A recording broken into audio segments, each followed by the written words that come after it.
You're listening to the Bird Dog Babe podcast with my mom, Courtney Bastion. This episode is presented to you by Purina Pro Plan and Boss Shotshells.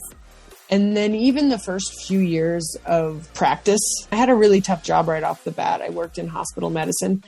So really sick people that are in the hospital. And it was hard. And I got ground up a bit. And I think that this is the thing that dog people know, is that thump of the tail, that when you step home after your day's labors and there is that creature there that doesn't care about all of the rest of the stuff that's out there. They just want you, and they want to go for a walk, and they want to, be with you. Like, I've had dogs my whole life, but training with a dog, because I didn't train him. We trained together, right? Like we went on that journey together. And we built each other together. We trained together, and that the depth of relationship that you get with that is beyond anything else. Happy Thanksgiving, everyone. I am truly thankful to all of you listeners of this podcast and hope you're able to spend some time this week with your families and your dogs, and maybe even get out for a hunt. But after you've had that big Thanksgiving Day meal, be sure to tune into the National Dog Show presented by Purina immediately following the Macy's Day Parade from 12 to 2 p.m. I had a great time working that event this past week in Philadelphia, and I'm grateful to be part of and promote a company that supports us, the breeders, enthusiasts, the clubs and events that we participate in, the Canine Health Foundation, as well as several conservation organizations. Fuel your dogs with the best, Purina Pro Plan. As I'm looking out the window at the snow falling, I'm excited to get out for some pheasant hunting this week. I realize I'm getting a bit low on my pheasant load, and lucky timing for me, as Boss 5s were in stock, so I got some ordered. There are 20, 12, and 28 gauge 5s, all in stock right now. Boss is on the grind, pumping out shells and updating their website every morning at 10 a.m. Eastern. The inventory typically ends in less than an hour from posting, so head over to bossshotshells.com and buy non-tox copper-plated bismuth that ships direct to consumer. If you have a new shotgun on your Christmas list, or you're planning to put one under the tree for that special lady in your life, don't make the mistake of buying her one that doesn't fit. Take her to one of the 19 Siren Shotgun demo centers in the U.S. to let her try it out and decide what feels best and fits. Go to sirenusa.com and find a demo center closest to you. Buy your dog a new kennel for Christmas this year. They deserve the unparalleled protection that Dakota 283 is dedicated to providing for our dogs' travel. Easy to grab, built-in handle, locking door, and the option of FDA-safe antimicrobial protection of Dakota Guard. Use promo code BIRDDOGBABE for 10% off. Patreon members had early access to this episode this morning with the uncut video version. And in honor of my senior dog Bisto's upcoming 13th birthday, I did a senior dog giveaway exclusively on Patreon. And the winner of that is Meg Eden and her 16-and-a-half-year-old German Wirehaired Pointer, Maddie. Because all senior dogs deserve to be celebrated, I'm sending everyone that entered a bag of dog treats, a coupon for Pro Plan dog food, Bird Dog Babe sticker, and a 2022 Mike McCartney calendar. Thanks for entering, and thank you so much for supporting this podcast. My guest today is Katie Willis. Katie grew up big game hunting in Montana, then found herself in the wetlands and uplands with the addition of her first bird dog 13 years ago, a German Wirehaired Pointer affectionately referred to as Bird Dog. BD was there by her side through undergrad and medical school, and during those long nights studying, Katie continued to remind Bird Dog of her promise to take him rooster hunting in North Dakota. A 4-week trip with a loyal best bird dog and 2 exuberant puppies made some unforgettable memories for Katie and her crew. All right, let's get after it. Welcome to the podcast, Katie Willis. Hello. You are joining us from where tonight? I am in Bend, Oregon, in my little kitchen living room area. And so, where the dog's at? I have the world's best bird dog underneath this table here, and then a pair of Muppets practicing to be good dogs in the living room on their own little beds. They're practicing. So in my notes, I have common name, the Northern Brown-Haired Wanderer.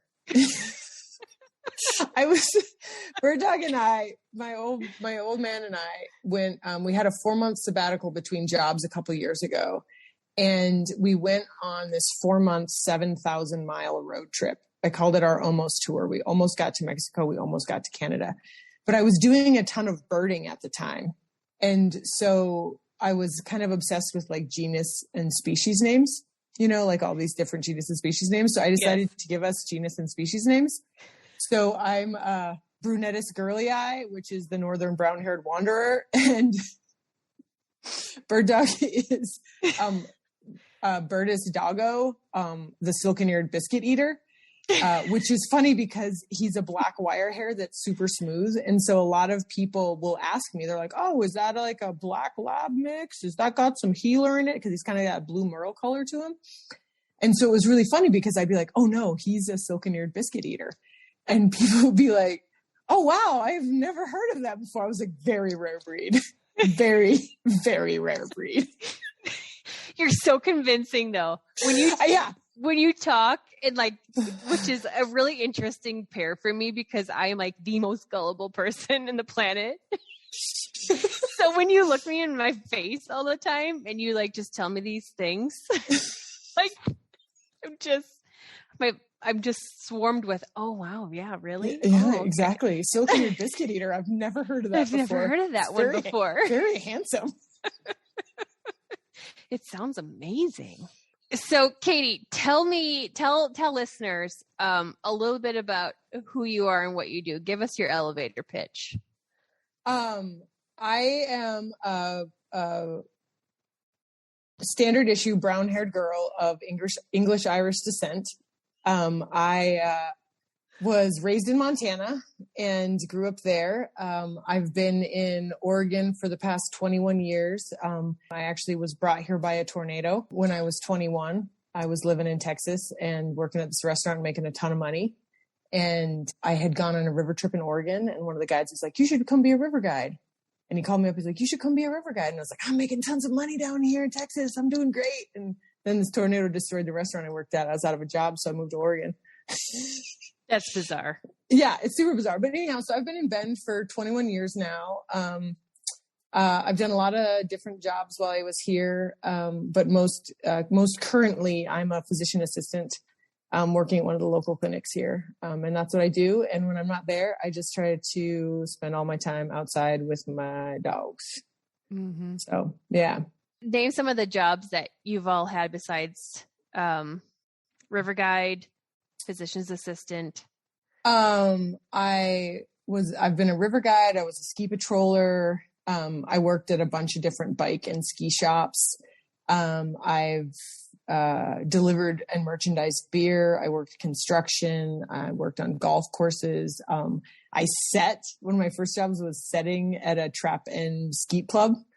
So I've done that. I've been an EMT. So I've worked in the emergency department as an EMT. I've done landscaping. I helped build a straw bale house one time. Just kind of a lot of different stuff. You went to school to be a physician's assistant later on in life. Yeah. I didn't start college, my undergrad until I was 28. So yeah, I was kind of running around for most of my 20s, before I settled down and started getting to school. What was that transition like from going from a river guide, ski patrol to going, oh, I want to take care of people? Well, so I had, with ski patrol and river guiding, I had gotten my EMT, and I really liked medicine. Like, I always loved it when we had first aid courses. I loved that sort of stuff. And I had been guiding for, I think, 6 seasons and ski patrolling for 2. And I was 27, 28. And I was like, man, my like back hurts. Like, my back hurts. And I just kind of was like, okay, you can't do this till you're 40. right? Like you can't do this till you're 40. You're going to have to come up with something else to do. And so I was interested in medicine. And so I just kind of decided that I would try to break off a little chunk because it just seemed like such a big thing to do. I was like, oh my gosh, I can't even imagine the idea of going to school that long because I couldn't get out of high school fast enough. Like I could not get out of high school fast enough. I was completely convinced when I left high school that I was never going to go back to school. I did not have a good time there. So here in Bend, we have this community college and you can take your first 2 years of courses at the community college for like a third of the cost. And then they transfer. They have this block transfer agreement with the university. So I was like, okay, well, why don't you just try to get your associate's degree? And then I got my associate's degree, and then I got my bachelor's degree. And then I applied for and got into PA school, and then I went to PA school. And 7 years later, I was like, holy cow, I went to a lot of school. But I just kind of broke it off in those little chunks, so it didn't seem as insurmountable. Mm-hmm. I love all the things that you do. And after spending time with you, I mean, you really are a very, very intelligent person. And it's fun to just run random thoughts and ideas off of you because you always have an answer. You always have a solution. And it's like, it comes to you like this. Things that I can sit there and ponder on for hours, sometimes days. You're like, oh yeah, well, what, just blah. Yeah, it's pretty. I've got a buddy named Jerry, and I was like, we were like having dinner, and I was just rambling about something, and he leaned over to me and put his palm of his hand right on my forehead like this, and he was like, "What is going on in there?" And I was like, "That's a pretty good descriptor of like what's usually going on in here." So, are you up all night thinking? No, I'm an excellent sleeper. Okay. I am actually, people talk about what a good sleeper I am. Like it's pretty remarkable. Like I decide to go to bed and I start brushing my teeth, and sometimes I will fall asleep before I even like finish brushing my teeth. And when I'm out, I'm out. Like I don't roll over. I don't move. I'm out. Mm-hmm. Which is, now that I work in sleep medicine a little bit, and I listen to people talk about how bad their sleep is. And I'm like, wow. Won the lottery on that one.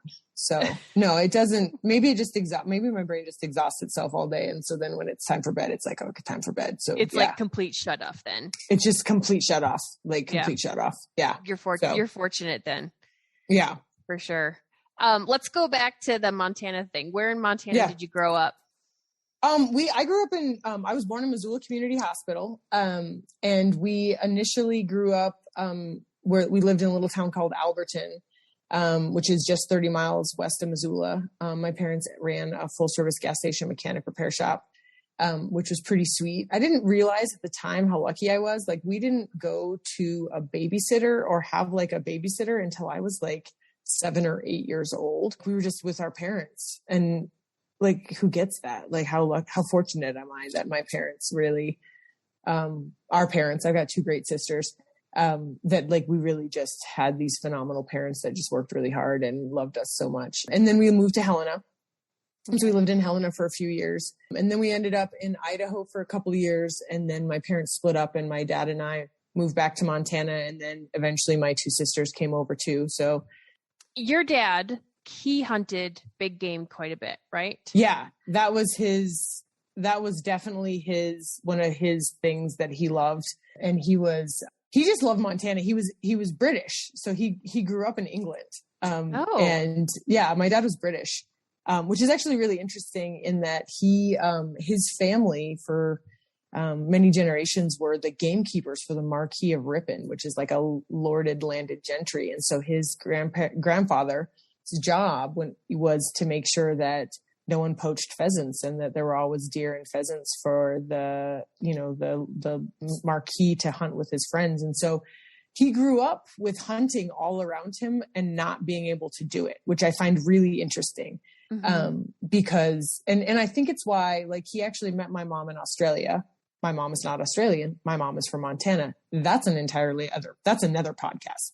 That's a big podcast out there, but they ended up back in Montana. And I think he just he was in love with Montana. Mm-hmm. And I think it was just like having grown up in such a restricted area where everything was owned. And if you weren't born into money, you weren't going to get into money. And like you really, there was a class system, and he used to talk about that.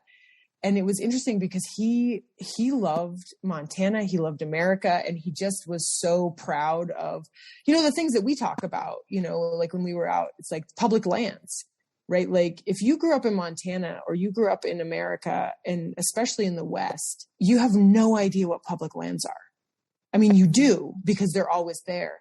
But growing up with him, it was so obvious how sacred that is. To be able to write your own check, right? Like he wanted to own his own business. He owned his own business. He did all these things that he wouldn't have been able to do in England. But the biggest thing that he could do is he could drive his pickup truck up into the woods, and he could walk wherever he wanted to.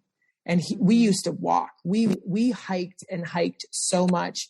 And I think it was just the pleasure of him putting his feet on ground that didn't belong to anybody, and that freedom in that's really special. Like you don't think about it, right? But it's like really special. So he was a big game hunter. Elk were definitely that was his jam. Like he was an elk hunter, and he lived for elk hunting, him and his buddies. And I can remember the first time I ever shot a gun.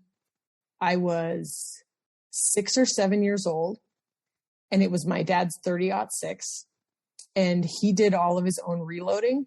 And we were out with his buddy, Joe Becker, and Joe smoked Camels and drove a giant yellow Blazer, like this giant yellow, 1970s Blazer. It was awesome. And so we were out with Joe, and he'd driven his big yellow Blazer out, and we were out at this little gravel pit. There was a picnic bench, and they're sighting in their rifles. And I'm like, Dad, I want to do it. Like, Dad, let me do it. Like, I want to shoot. And he would always come up with these really clever ways of saying no to me because I don't hear no well. And he's like, oh, Katie, we can't, we don't have any earplugs for you. You can't. And his buddy Joe was like, I got an idea. And he digs into the ashtray and he shoves spent Camel cigarette butts in my ears. No way. Cigarette butts into my ears. And I sit on this picnic table, and I can remember, and he had a gun rest. So he cradled the .06 in the gun rest, and he, tucked my little shoulder up against that. And, he's like, here's your, get your crosshairs, get it all lined up, and then just give it a little squeeze. And I gave it a little squeeze, and I remember him catching me as I came off that picnic table, off that picnic bench from that .06. But yeah, I'd have been 6 or 7 years old. And it was probably the summer before he took me hunting for the first time ever. Okay. And that fall he took me elk hunting, and it was I can remember, that memory is so clean to me that I'm fairly certain I could take you to where we had lunch. And I packed my own lunch, and I packed my own teddy bear. I don't know why I thought I needed a teddy bear. I packed my teddy bear. I was embarrassed because my long johns, my long underwear had flowers on them, and I just didn't feel like real hunters wore flowers on their long johns. But we were in Helena, Montana, and it was cold and clear. And we were up at 4 a.m, and we walked outside, and it was this about Montana, right? Where it's when it's in the winter and it's that dry, cold air, and the stars are like glass. They're so bright. And I remember looking up at this black night with these stars so bright when he helped me get into the pickup truck. And I was like, oh yeah, this is on. I remember just being like, yeah, this is the best. I grew up doing that big game hunting. He unfortunately passed away when I was 23, living here in Oregon. And part of what that ended up with is with me having the guns, right? So now all of a sudden I had the rifles and everything that I'd left at his house. And I started trying to big game hunt here in Oregon. And it was just hard. Oregon has a pretty limited season, and it's really hard to get a draw. and it's super competitive. And it just was this whole thing where it's like, man, if you don't get the right weekend off, like you don't get to go elk hunting. It was about that same time I was guiding, and I was running around with some guys, and they bird hunted, and they took me bird hunting, and I shot a duck with them. And then we did a little bit of quail chasing. And I was like, God, this is awesome. Like, this is awesome. This goes from September to the end of July. This is where it's at. And then I went out one time without them because I wanted to go and they were not available. I went out and I posted up on the side of this like little wetlands, and I knocked down a pair of ducks, and those will go down in history as the 2 most expensive ducks of all time because I never found them. I never found those ducks. And now I'm like 10 grand deep into bird dogs. And so they're like $5,000 a piece, each of those dogs. Yeah. You realize the importance of bird recovery then. Yeah. Yeah. So what kind of dogs did your friends have? They had labs. Gunny Gunster. Gunny Gunster was dear departed Gunny. We lost him about a year or so ago. Was holy cow. He was a hell of a dog. He was awesome. I loved Gunny. He was a black lab. But yeah, so I mean, because that was the whole thing, like growing up with Dad, is like he was like you never took a shot that wasn't a kill shot. There were no sort of off the hip, off the cuffs, like, you know, and rarely did we ever have to track, but it was this thing, right? Like there was this huge responsibility to what you did, right? Like, and we shot rifles, we sighted rifles in, and we shot rifles all summer long, and you had to be dialed in. Like if you weren't dialed in, you weren't going, you know, and he wanted you to know like your 100-yard, your 200-yard, your 300-yard shots and how you were going to adjust to them, because it was like, there was no wasting of game. And I mean, he just had a lot of integrity, and he's a really ethical man. But I think this probably goes back to that same upbringing in England, right? Where you weren't allowed to have anything. Right. And so if you ever got the opportunity to have something, you better be really responsible about it. Mm-hmm. But I felt like hell. I mean, I was out there in my waders looking for those ducks for hours. Wow. I didn't know at that point in time that if you wing a duck, they'll swim down and drown themselves out of sheer spite. I didn't know that they did that. And so that's probably what happened. But yeah, so I wanted a dog, and I started looking at dogs. I had a friend who had a short hair that I liked that didn't hunt, but I kind of liked the way he moved. Okay. And that got me into like, there's more in the world than labs. And I started looking around and looking at different breeds. And at that point in time, I was skiing a ton. So I was ski patrolling when I first started looking for dogs. And so I was like, I need something with a double coat. Like it has to be like, a short hair's not going to do it. A Wiesel's not going to do it. A Weimaraner's not going to do it. But by the same token, I also at that point in time had a Saint Bernard. So that was the dog that I was living with then. Is I had this amazing, luscious, wonderful Saint Bernard, but he was long haired, and there was a lot of coat maintenance, and he wasn't actually that good in the snow either, because he would get all balled up in his feet and under his armpits. And it was just like, he just, you know, he loved snow. Don't get me wrong. That guy loves snow. Yeah, they're made for that. They're made for it. But like, as far as like trekking in the snow, like he struggled. So I originally was kind of interested in the coats and things like that. And then so I grew up we had horses, and then I forgot to mention this. I was a trail guide for riding stables. Really? Yeah. So I was a trail guide for a riding stables. In Montana or? No, here in Oregon. It was my first job in Oregon. I worked down in Sun River.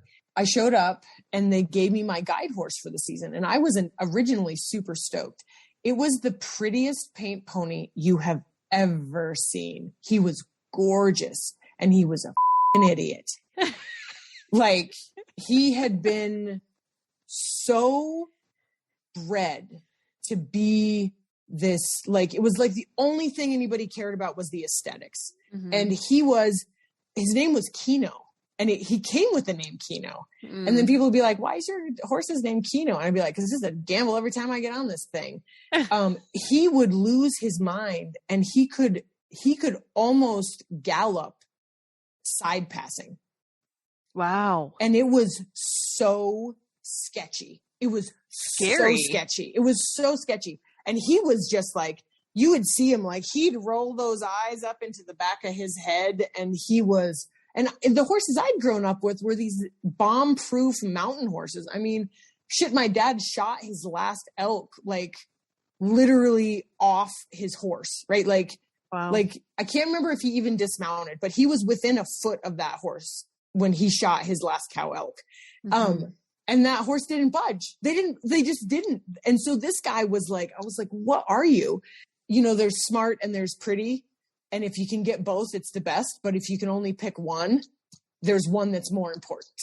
There's one that's so much more important.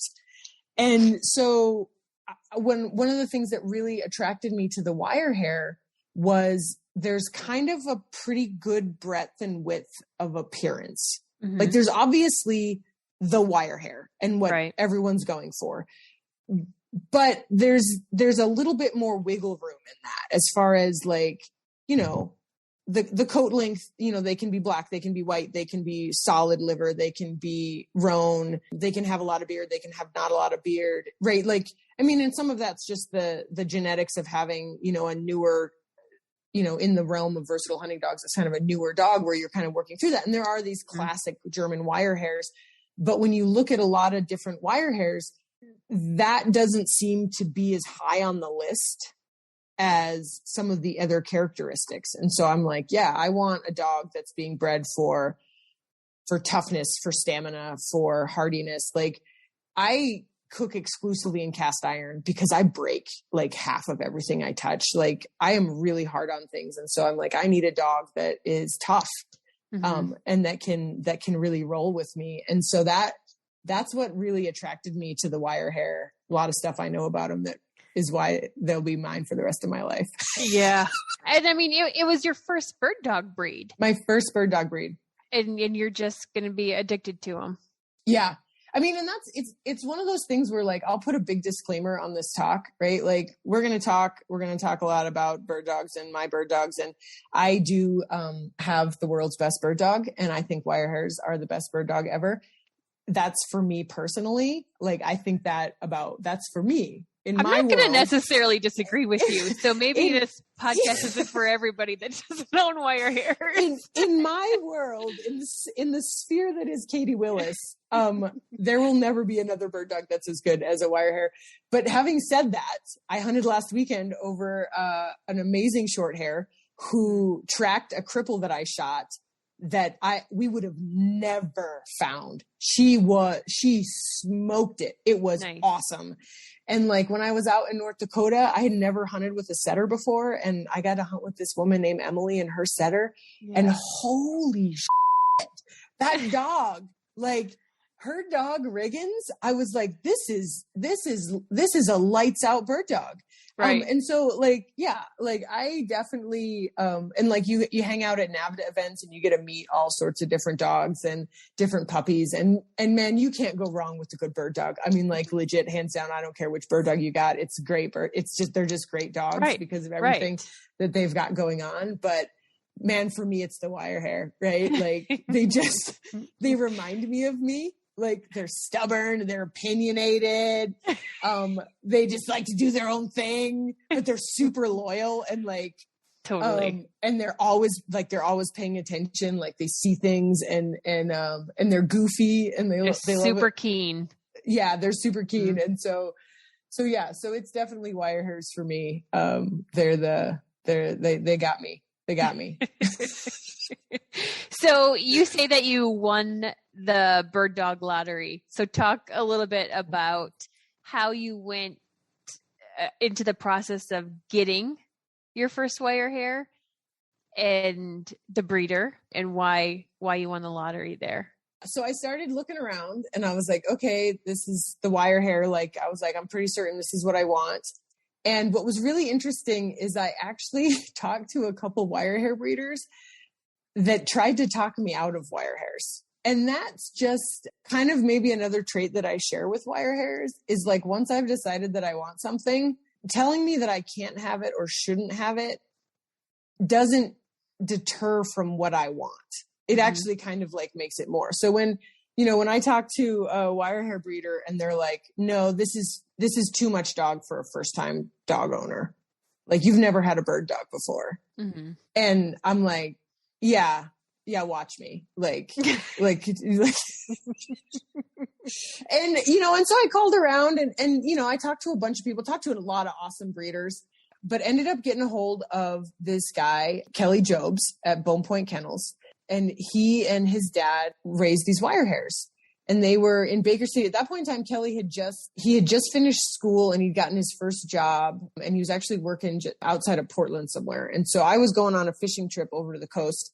And I was just like, dude, can I just like show up at your house? And I showed up at his house and he had a pair of wire hairs. And the male he had, Reggie, was the stuff of legends. Reggie was like classic wire hair. And then he had this little female named Allie. And I just was in love with her. I mean, she was a little package with a lot of heart, and she just was a phenomenal dog. And so I was like, yeah, Kelly, I want a dog from you.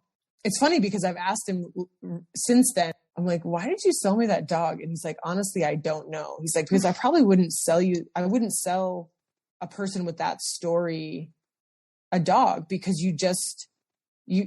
everybody was probably right. Like, you didn't really know what you were getting into. And I think that that's the second half of winning the bird dog lottery. So I got this pup from him, this little black baby wire hair. He quickly outsmarted me. It is amazing how smart he came just out of the box. The first day. Oh, the first day. Because I was thinking about this, like we're getting ready for this podcast, and I'm like, yeah, you're going to get on there and you're going to tell everybody in the world that you have the world's best bird dog. And I'm like, you probably better think about, like, you better be able to back your play and describe what that means. And I think what it is about him in particular is his level of intelligence and his memory and his pattern recognition. Like, the pattern recognition software that he came loaded with is pretty phenomenal. But yeah, the first night I brought him home, I got home, I'd been out deer hunting in Eastern Oregon, and I shot a little buck. And then I went up to Baker City and picked up my puppy. And man, I drove back into Bend feeling, like I had a bird dog puppy in my lap. I had a muley buck in the back of the truck. I was feeling pretty high on the hog. I was like, things were pretty good. I was 29 years old and I was rolling thick. It was the first week of October, man. I was like, yeah, this is it. Yeah. So I got home and went inside for just half a heartbeat with the puppy, and then went out into the backyard. I had the shed and I hung up the deer, and I was living in downtown Bend, and there was this vacant lot a couple blocks away. I walked the dogs there. And so the St. Bernard hadn't had a leash or a collar in 10 years. And so it didn't even occur to me that with your brand new baby bird dog, you should probably have a leash and a collar. And I walked the puppy and I got down to the vacant lot, and 10 o'clock at night, it's pitch black, and looked down. And there's no damn puppy next to me. The puppy is gone. And I was like, oh my God, I just lost my brand new baby bird dog. No one's going to give me this back. No one that finds this puppy is going to respond to an ad. I mean, he was so cute. Mm-hmm. And I screamed and screamed and yelled and yelled and yelled. And I was super upset. And finally I was just dejectedly, head hung, walk back to my house. And I get kind of close to my house and I can hear him yiping. And I run up, and there on the front porch, on the door that he has walked through one time in his entire life, is that little dog. And he is wedged into that door, scratching and screaming to be let into a house that he was in for all of 3 minutes. Wow. And it's stuff like that. I've taken him hunting places that we hunted once and then I come back to for 5 years. And you're putting his collar on the back of the tailgate, and he's looking around and he's like, oh yeah, I remember where I found birds. I remember being here. And you put him on the ground and he would immediately go directly to the first place he found birds the last time he was there. Wow. And would do the same thing, a place that he's never been before, but it kind of looks like a place he's been. And he's like, it's I bet you that coulee that looks like it's got water in it, I bet you there's birds in there. And he just had this innate intelligence, which was phenomenal, but it was also really hard. He really knew what was going on. And so, the first part of the bird dog lottery that I won is my breeder. He's just phenomenal. He is an engineer. His brain is a spreadsheet, and he just is checking the boxes, right? He does his homework and he breeds a hell of a dog. Mm-hmm. And the other part of it is that there was a woman living here in Bend at the time. Her name was Melissa Hers. And she raised small Munster Islanders, which is a really great bird dog. Also, I have a big place in my heart for small Munster Islanders. But she raised small Munster Islanders and she trained bird dogs. That was her job. She had a property, and that's what she did. And I kind of figured out I was in way over my depth. And I had met her at a trade show. She had basically sort of decided she wanted a bird dog and had gone through a similar process of like zero experience, but knowing that she wanted something. And so she'd gotten her first SM. And at that point in time, she was like a senior judge for NAVDA. Like she had done the whole show. And so I think that she was just like, yeah, like nobody gets to tell you what you can or cannot do. And so I just was like, hey, like I need some help. Like I'm kind of lost. I've been reading these books. I look online, I don't really understand some of this stuff. Like, when do you need the barrel? And she's like, you don't need a barrel. You have a 9-month-old puppy. So at that age with the wire hair, they're testing you. Mm-hmm. They're totally defiant and stubborn and trying to really find their place. Yeah. And what the other part of it is that my first hunting dog's name is Colt. Yeah. I'm like, we need to define that because we need to find this. So he does have a common name. Yeah. My first hunting dog's name is Colt. After I started bird hunting over him and saw he became the bird dog. So people would be like, oh, what's up? I was like, oh, me and the bird dog. And it just got shortened to bird dog. And then it just got shortened to BD. Mm-hmm. And so when he's in trouble, I can yell Colt and he will snap his head around. But so does everybody else around because they're like, who the hell are you yelling at? Like nobody knows his name's Colt. He does. So bird dog, which is, again, I'm like on the Bird Dog Babe podcast talking to people who have tons of bird dogs. And I'm like, yeah, like what kind of hubris do I have that I'm like, oh yeah, I have the world's best bird dog. He's so great. I named him Bird Dog. To be fair, I've met him and he is probably one of the world's best bird dogs. He's pretty great. Yeah. He's pretty great. Yeah.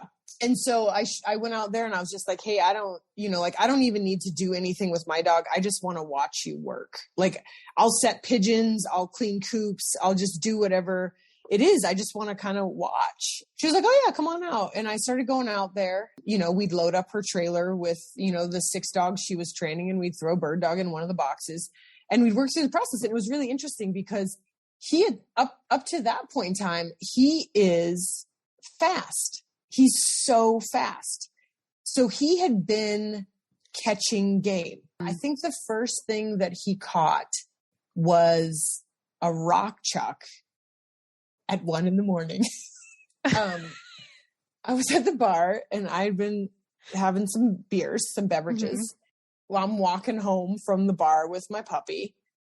He's trotting along and there's this like... Was he at the bar with you? Oh yeah. Okay. Oh, yeah. My dogs always used to go to the bar with me. There was on one a bar leash? Bird dog had to be on a leash because he would wander off. But the St. Bernard never needed a leash. Like he used to sleep underneath the pool table at this one bar that we went to. He's a good boy. But yeah, bird dog, you got to keep on a leash. But anyhow, so we're walking home from the bar. Got my puppy. I clearly had not learned my previous lessons and I do not have him on a leash. And I'm just wandering down this alley. There's a street light. So there's a little bit of light and there's like a 3 or 4 foot high chain link fence. And I can see on the other side of the chain link fence, there is this giant marmot, like Marmota flaviventris, a yellow bellied marmot. We call them rock chucks here. And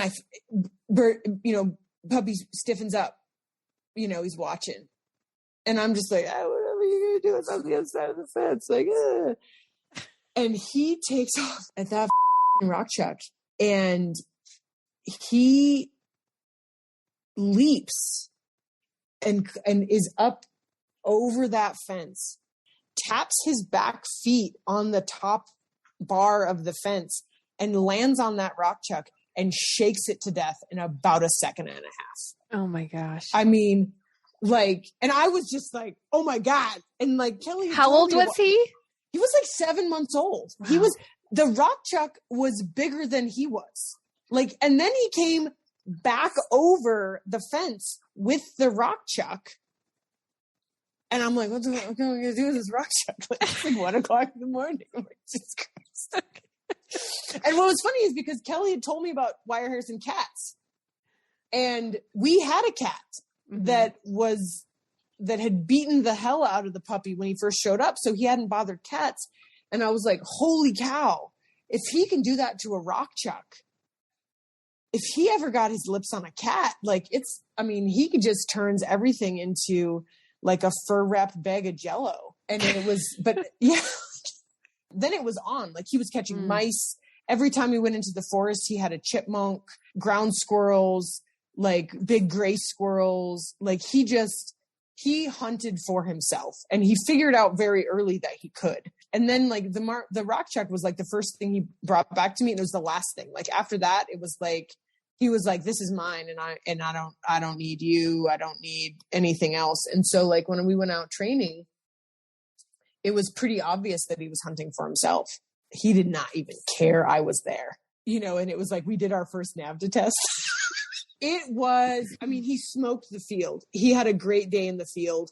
I had not really done much with the tracking, but he wasn't having it. He didn't want to track at all. He kind of was a little bit interested in the feather pile. And then he picked his head up and he looked across this road at the field that we had done the field search in. And he was just gone. Like he was just gone. He was out there cleaning the whole field of chucker. He didn't, I was screaming my head off. And like, I went and got him like 3 times before the judges told me to like leash your dog. And then he did great. He did great in the water. He got a prize 3, but it was like a low prize 3. It was not great. So that was Memorial Day weekend. And then it was like after that I sought out Melissa, and I was like, okay, it's on. We trained all that summer, and I kind of was able to get him a little bit reined in by that fall for hunting season, but he still was primarily hunting for himself. And you were just kind of lucky to get along with him. And then Melissa helped me force fetch him, which was hard. Force fetching is hard. Mm-hmm. It's really hard. Well, and especially with a stubborn, hard-headed, independent dog. Yeah. I'm glad that we did it, because it took us probably 6 months of force fetching and just really, it was hard. Like, wow, I used to have to kennel him outside, like he'd been a house dog. It'd just be like, no, like you are being such a complete shit. You're going to go outside and you're going to live outside and you're going to live in a kennel and you're going to have a doghouse and and that's where you'll eat. Mm-hmm. And you can come out for training and you can come out for exercise.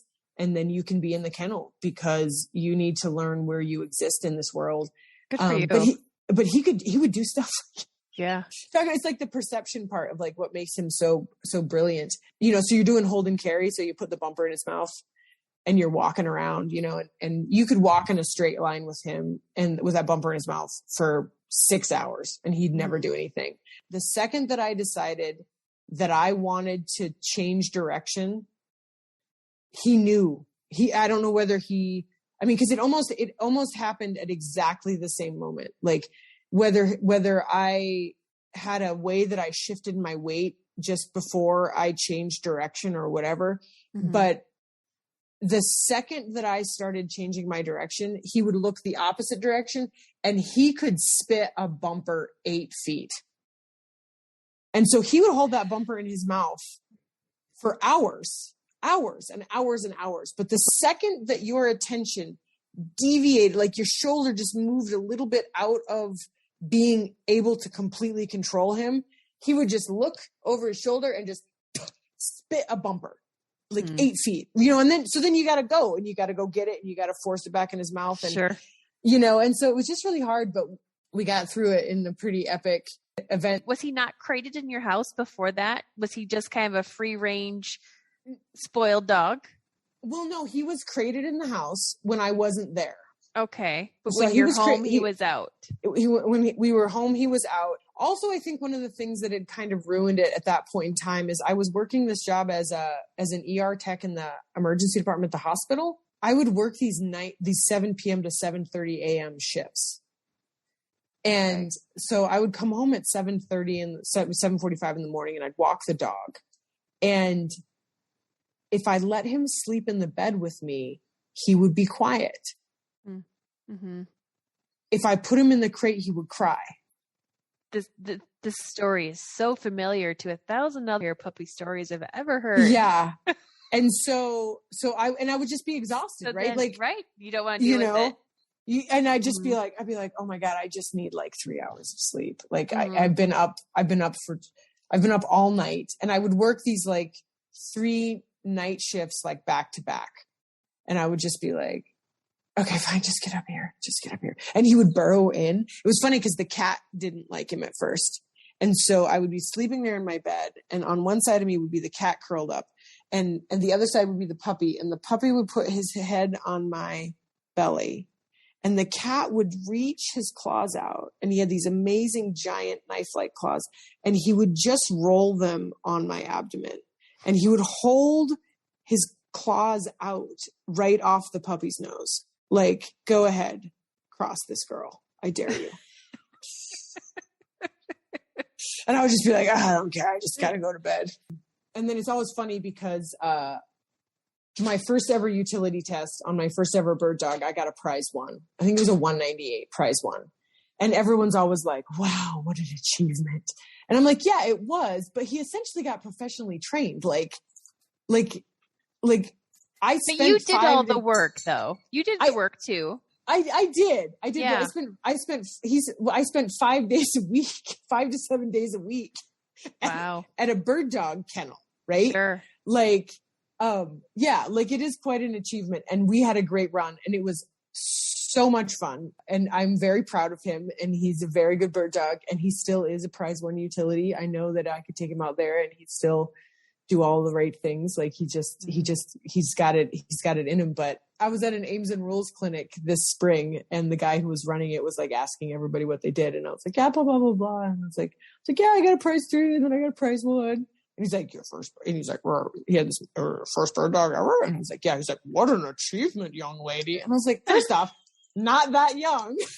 And also, like, I had a professional trainer, right? Like, I worked one-on-one with a professional trainer, right? Like, I love NAVDA and I love bird dogging, and the bird dog community is really wonderful and supportive. And I do love all of the people that are getting into it, and especially a lot of women that are getting into bird dogging. And that's what I would just say is, like, find a mentor, find somebody that you can talk to and that you feel comfortable with, and then just enjoy it, right? Like, just enjoy it. Because your puppy is going to run like his hair is on fire across a field, and you're going to be screaming after him. And like, there is no one that you talk to that has ever done anything with bird dogs that doesn't have a stack of stories about all the times their dogs made him look like an idiot in front of people. And like, life is stressful enough in all of our other various work and sundry tasks.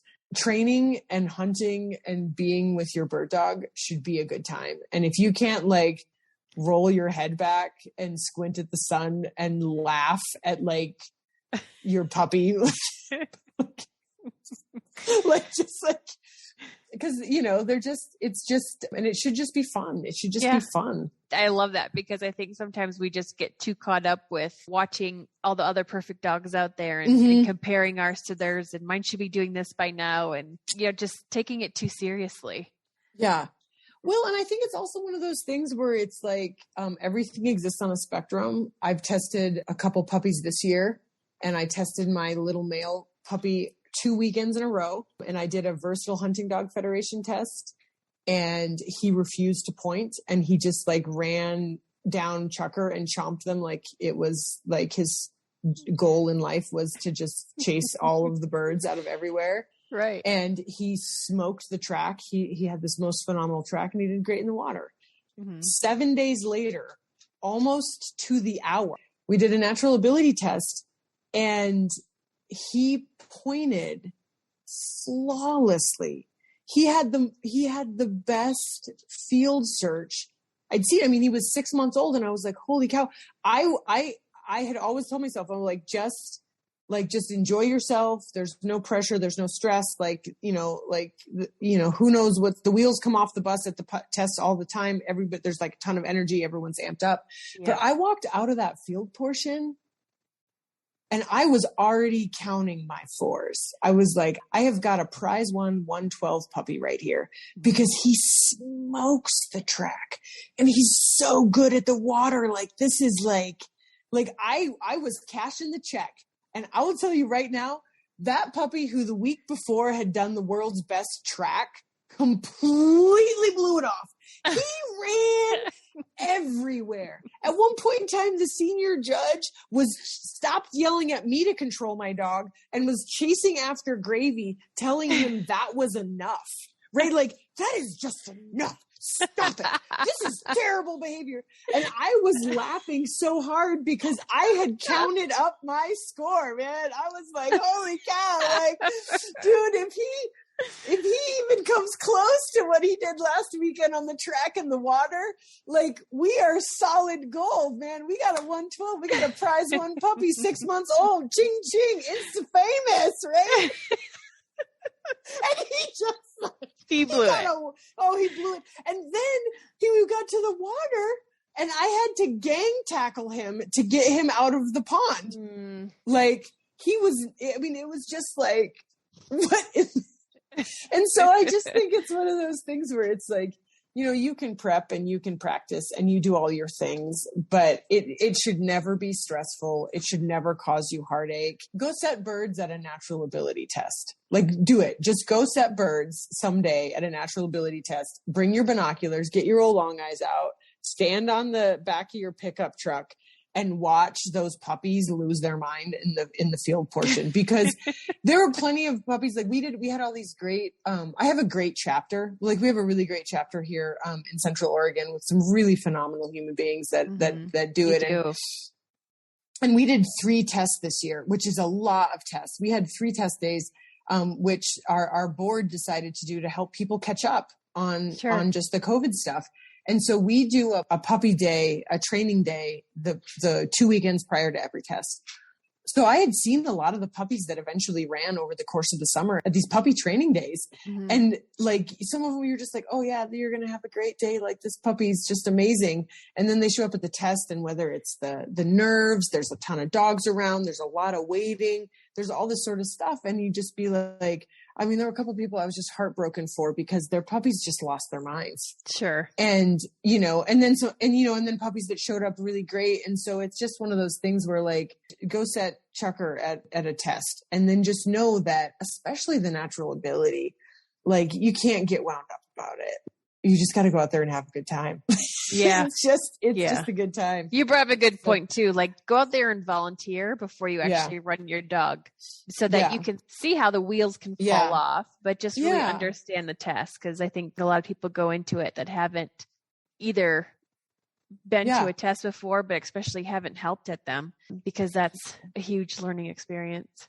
Well, and it's also where you meet a lot of people, like, with the exception of Melissa, who I found and worked with, all of the rest of the people that I've trained with, I've met at tests. Like, I've met at tests, and I've met at those training days. Like, the crew, we had a really solid crew this summer of folks that were testing, that, you know, that were training together, all different levels. Like, we had one friend that was working his way to the Invitational. He went to the Invitational this fall. Another friend that got a utility prize one this spring, and so is planning on the Invitational next fall. A bunch of puppies, a bunch of dogs that are somewhere in the middle. And I met them all at the NAVDA tests and the training days. And then, you know, just like, oh, hey, yeah, what are you doing next weekend? Like, you want to, we'll grab some leftover birds or do whatever. And so, you know, if you're new to this community, go to those tests and go to those puppy training days. They're awesome. Introduce the Muppets. Those of us on Patreon can see them, but the other ones we're hearing about them. So how did the other 2 come into your life? My world's best bird dog is 13 this year. As much as I hated to admit it, I needed to get another bird dog coming up. And so Kelly, my initial breeder, his stud had bred a female back east. And he'd put his earmark on a pair of puppies from them, a female for him to keep, and then a male that he wanted, you know, somewhere out in the West. And so I snagged the male, and that's Gravy. And then the little female, who's Gravy's sister, is Sky. So she belongs to my friend Kelly. But we just did a month-long bird hunting road trip. Mm-hmm. And so I had definitely needed a little more dog power. And having had Sky around when she was little, because I flew out to the East Coast to get him, I really liked her. And so Kelly was gracious enough to lend me Sky for my big trip. And now I just haven't given her back yet. But they're super cute, and they don't look as similar as they first did. Gravy's grown a little bit longer and leaner than Sky. And so they don't look like quite the identical twins that they did in the beginning when, up until about a month and a half ago, like you almost couldn't tell them apart. They still look clearly like siblings to me, though, at least. So. Oh, definitely. Yeah. But it was even more Gravy's nose is lengthened out a little bit. He kind of looks like, I was looking at him the other day and that the remake of The Magnificent Seven, and Ethan Hawke plays this character called Goodnight, Robichaud, yes. whatever. Yes. And he's kind of got that, kind of thinner the little mustache bit of a crustache and and he's kind of gaunt looking. Yeah, that's kind of what Gravy looks like. It's like you look like Goodnight Robichaud. And so I still have the litter mates, and I call them the Muppets. And they have been just a hoot, like just really, really fun to work with. It's just, it's so interesting because on so many levels, they're very, very similar. Like they both have a very similar toolkit that they came with, as far as they both have these phenomenal noses, like really phenomenal noses. But it's very interesting to see how they put them to use differently. Sky is really thoughtful, almost to the point of at times being cautious, like little dog. And she's like a thinking man's bird. You can see her kind of putting it together. Mm-hmm. And Gravy I think he's got a little bit better build, and he covers ground a little bit better.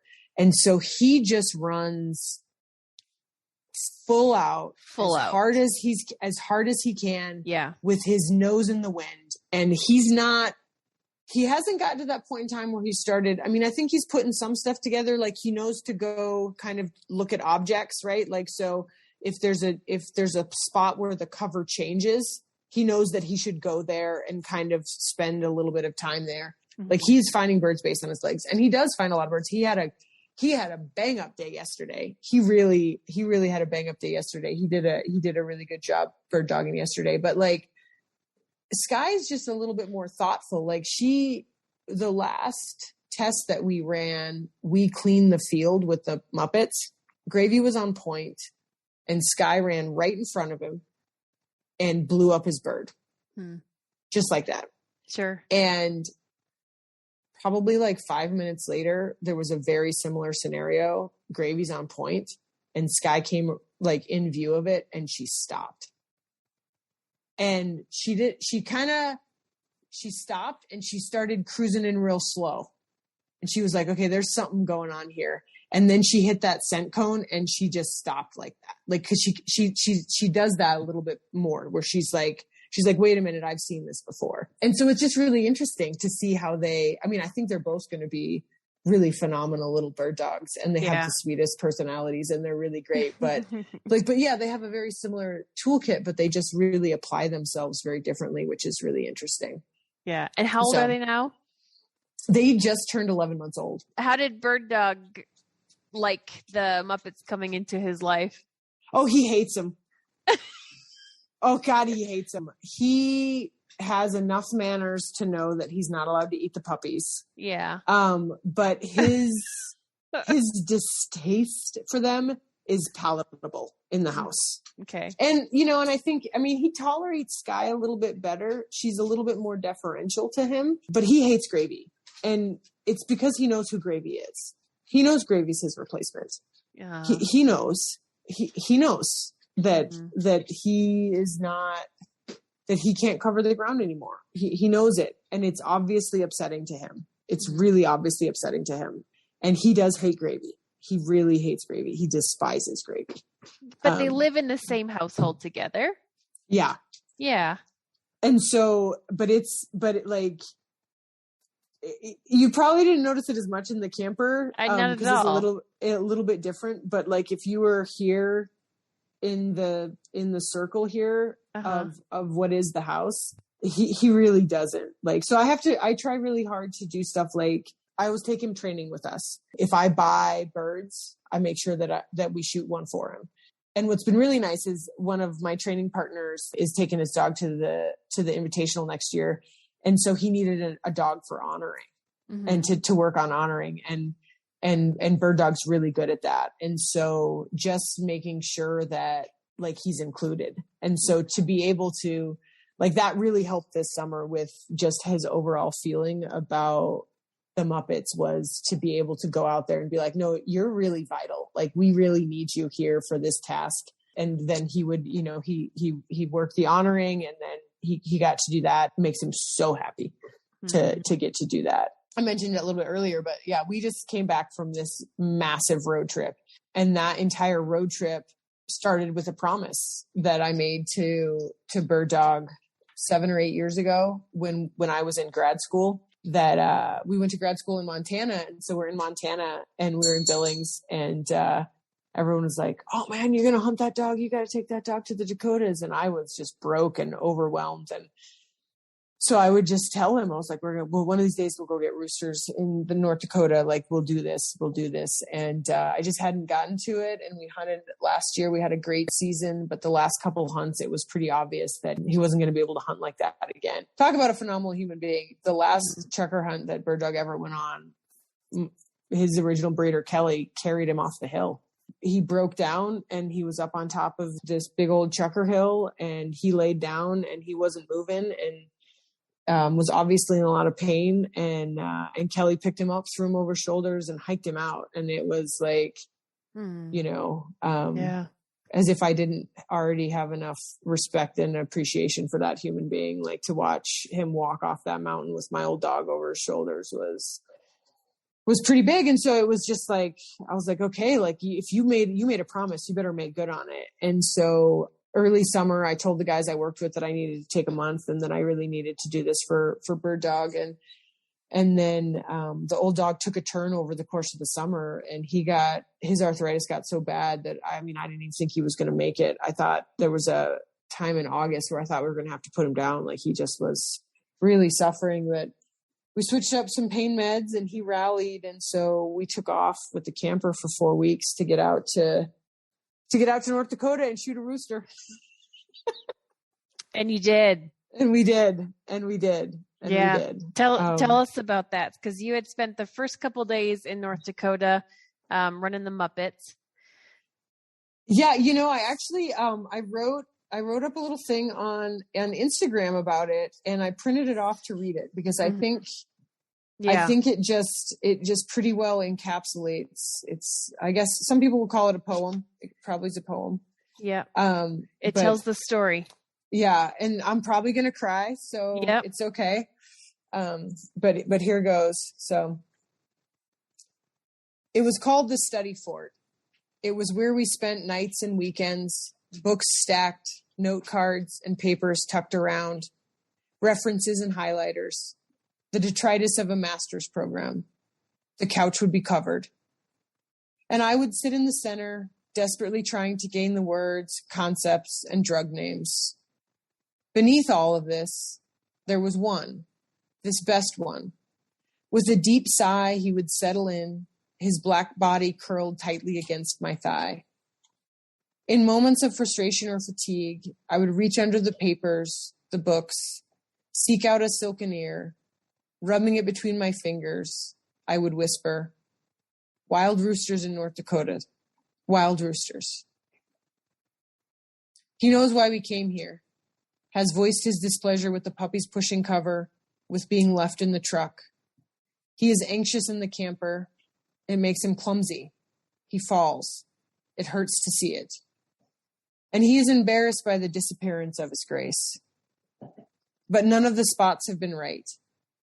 He has never been one for self-preservation. It never used to matter. He always made it. But we must consider it. I must consider it. The morning went well. My shooting clean. 2 pheasants and a hunt in my bag. 3 roosters makes a limit.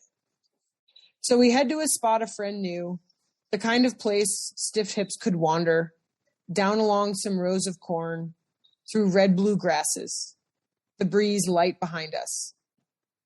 We turned at the bottom of the corn, the wind now along our faces. Dropping his shoulder, he softens his step, begins to creep, up through the stalks. I am behind him. He works to my right, his shadow in the corner of my eye, the sound of dry husk rasping along his body, then silence, the absence of movement, and a rustle low and to the left. One step. My shotgun lists with the rooster. Keep your promises. Beatty finds the bird quickly. It was where it had fallen. He is grinning when he gives it to me. He knows why we're here. So, yeah. Pretty awesome. Yeah, it was really fantastic. I mean, it's the entire trip is full of memory, but just to have completed that one thing, to just the promises over the years, all right? The promises over the years, and I think he's special in a lot of ways because of the way that he hunts, but that 7 years of going to school. And then even the first few years of practice of like when I was out of school and like learning how to be a physician assistant. And I had a really tough job right off the bat. I worked in hospital medicine. So really sick people that are in the hospital, and it was hard. And I got ground up a bit. And I think that this is the thing that dog people know, is that thump of the tail, right? That when you step home after your day's labors, and there is that creature there that doesn't care,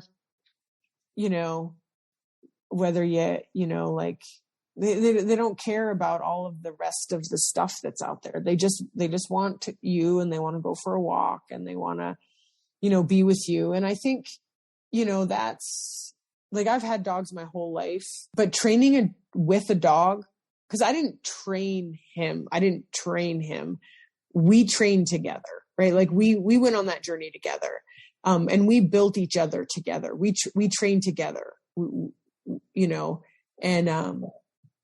that the depth of relationship that you get with that is beyond anything else. And so, I would encourage anybody that has a dog, whether you have a hunting dog or, a companion pet or whatever, to train with purpose, to find some task that the two of you can do together that isn't just kind of sit, stay, walk, behave, that has some purpose to it. Because that shared goal is really, there's a bond there that bond hauled me through some tough times. There were just some days, when I got home from work where I thought, oh my God, if this is the rest of my life, if this is what I signed up for, I just don't even think I want to do this. Like, I don't even think, I don't even want to see tomorrow.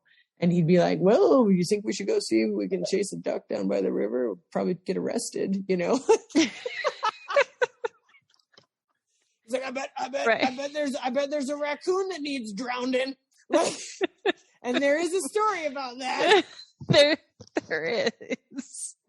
And so yeah, it's just like, oh my God, just so special, such a special creature, You both, I think, and I captured it, what you guys have going on, this just mutual adoration for each other. And it's a partnership. Yeah. To be completely honest, it's unlike any relationship of human to dog that I've ever seen before. It really is truly special. Yeah. And he is a once in a lifetime dog. Yeah. And we will eventually get more into some of the fun, amazing, naughty, interesting, unbelievable things that Bird Dog has done in the up to 13 years now. Yeah. But he's a pretty special dude. He really is. He really is. He knows we're talking about him. And my favorite thing is, share what you said with me about his appreciation for roadkill.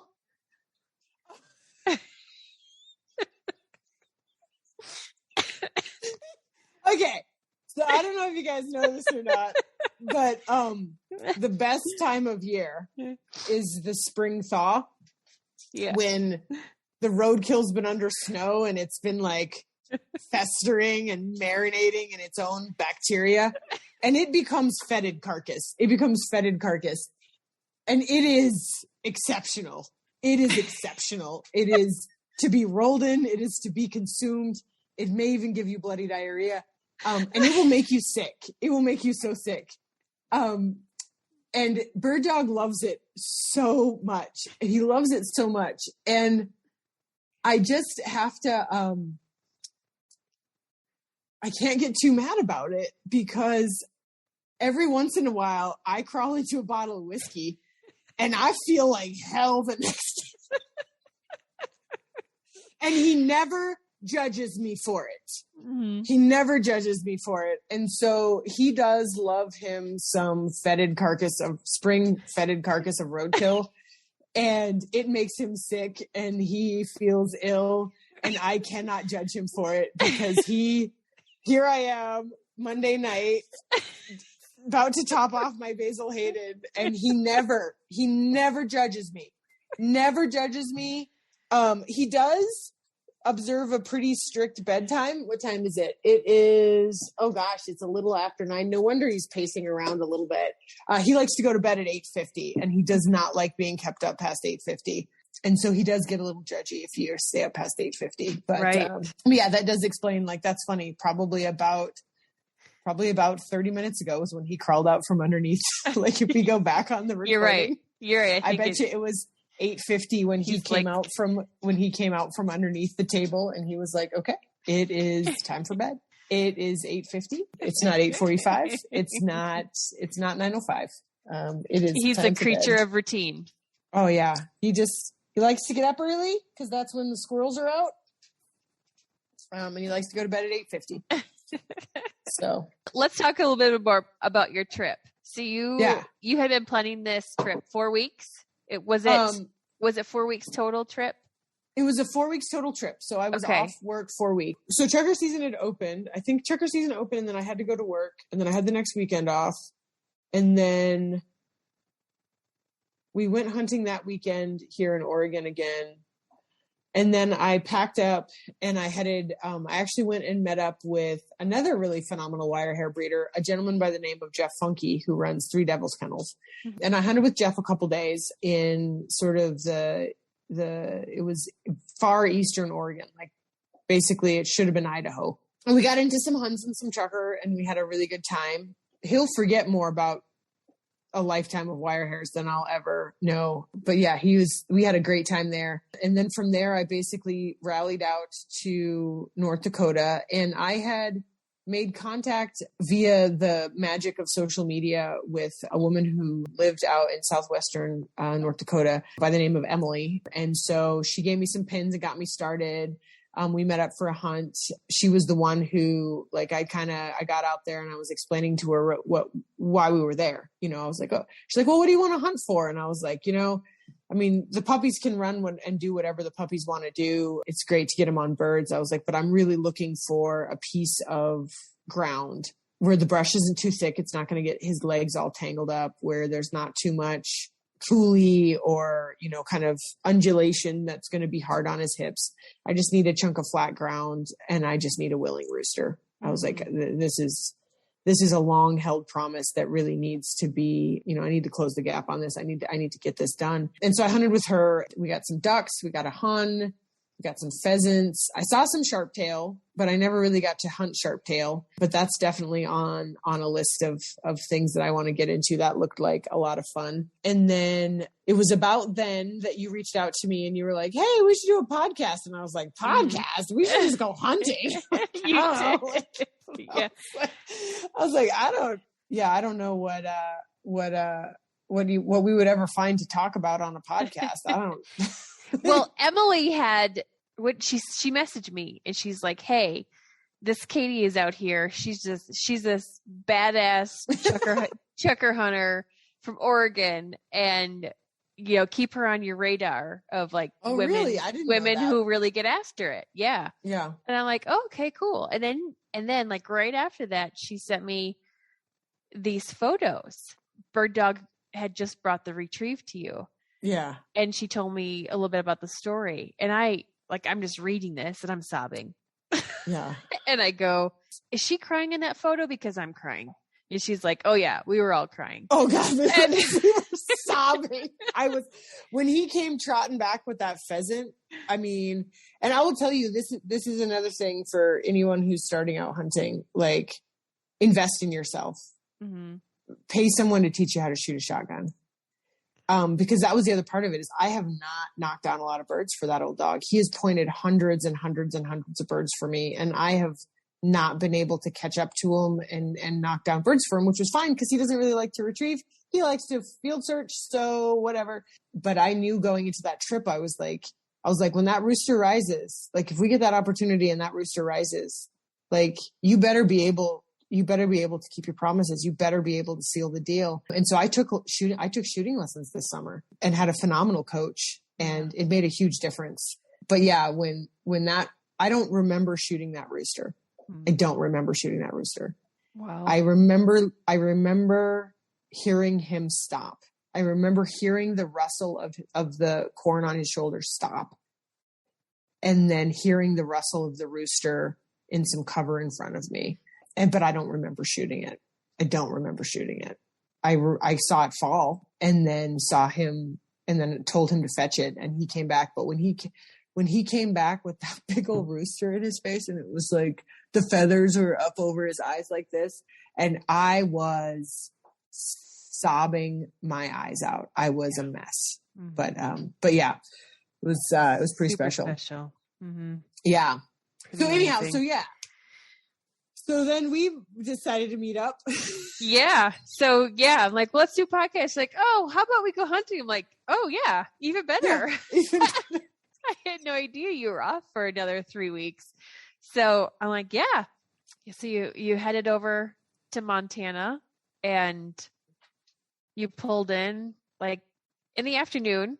Yeah. And I was like, oh, yeah. I was like, oh man, I have so much work to do tonight. I'm like, but here I got to go pick up the kids from school, but here's a pin. Here's a couple pins to, there's some rough grouse and dusky grouse right in the back here. Go get after them. And then you're like, oh, well, the pin didn't come over. And so now there's like this worry of like, did you get the pin? Like, is Onyx working on your phone? Is it not working on your phone? And I'm like, I don't know, but I got to go. I got to go get my kids. Yeah.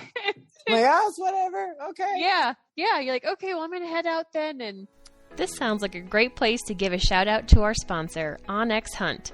Hunt with confidence and find new opportunities using nationwide, color-coded public land maps, private parcel ownership information, and clearly marked boundaries. Go to onyxmaps.com and find out why millions of hunters use and trust Onyx, the #1 hunting GPS map. It got dark. It was dark. It was an hour after dark, and my husband got home, and I'm like, oh boy. So she has an Onyx that doesn't have downloaded offline maps. She's got no mobile service. I didn't send her with bear spray. She's never been to this area before. Like, I didn't get any of her emergency contacts. And she's not back, and it's after dark, and now it's pouring rain, and the roads had turned to gumbo. Yeah. And I'm like, I got to go back and find her. So I started driving around back on the mountain. I was so pissed. I was so scared, and I was so pissed at the same time. Who's this crazy woman that just showed up? I don't even know this. I didn't even know this one. But she may have been eaten by a bear. Her vehicle may have fallen off the mountain. I don't know. But it's now like 2 hours after dark, and she's not back at my house. It was not that late. It was very late. It was definitely dinner was. Yes, it was late. It was 7:30 because it was not that late, but it was dark. It did get dark. It did get dark, and it had been raining. And in my defense, I thought, shit, you just showed up at this woman's house. She doesn't know you from Adam, and you just sort of foisted yourself on her, and she's got these 2 little kids, and you're taking off. You're going to take off for a week. she should just have a nice dinner with her family. And so what had happened was I shot a grouse and it was great. And I got this grouse and I shot this grouse. I got back to my truck and it was just sort of this very nice Montana evening. And having grown up in the larch-filled western Montana, mountains, it felt like home. It just felt like home. I could feel my dad sitting there. It just felt good. And so I did what I do most of the time. I popped the top and started plucking my bird. Just sat there on the back of my truck and plucked that bird and drank that beer and just was just grateful for the life and the world and the trees and the smell of the world, of the earth, of like Montana was rising up in my nostrils with this, like this whole thing. And then, got on the road and it was just as squirrely as I remember Montana roads being. And I was like, it's like being in high school and like coming home from the kegger. And like, I come squirreling off this hill and I kind of get down towards this intersection. I see this set of lights and they're kind of backing up and turning around. And I'm like, what the hell? I was like, man, these road hunters are out late. And then like, I kind of screamed past it and I was like, that kind of looked like Courtney's truck that I saw that one time.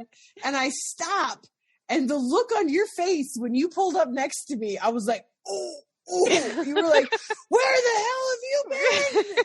And I was like, while you're sucking in nature's earthlings through your nostrils, I'm like puffing them out going, where the hell is this woman? Where the hell is this woman? Yeah. And I was like, I was like, I was just drinking a beer and plucking my bird. And you were like, totally said that. You were like, I hate you. I hate you. I hate you. But I also really like you. But oh my God. And then I was like, oh shit. Like, I'm sorry. Like, I felt bad. This is the trouble with being single for 42 years, which is where I'm at. And that is that you just kind of get used to, like, as long as I got the dog in the truck, I'm fine, and even my mom has gotten to the point where I'm sure she still worries about me, but she just kind of knows that I'm okay. And it was a good reminder that I should let people know where I'm going. And like, I just felt totally responsible for sending you in the middle of nowhere without any protection for anything. Yeah. But I did.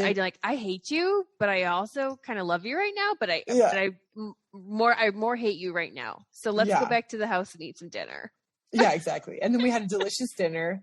We did. I hung out with your wonderful children who I just love to pieces. Oh, and you won their hearts because you bring in a brown paper bag with a crop of your bird. And that they got to help you dissect and figure out all the fun contents in there. So they're like, "Oh, I love Katie." Oh, I thought it was the piggies and the reading stories with 6 different voices. I thought that's where I got them. Yeah, and like that was the first time Blair's ever had pigtails. And what has it been? 3 weeks now since that day? Yeah, and she asks for piggies every day. Thank you, Katie Willis. Excellent. So just like Katie. So then we met up and then we took off we hunted for grouse that morning and we saw some, but we didn't catch up to any. Mm-hmm. And then we left to go where we had never really gone before. Yeah. Well, before we left, we got back and my husband had been out training dogs. Okay. Let's just add in a bird dog story while we're in the mix of it.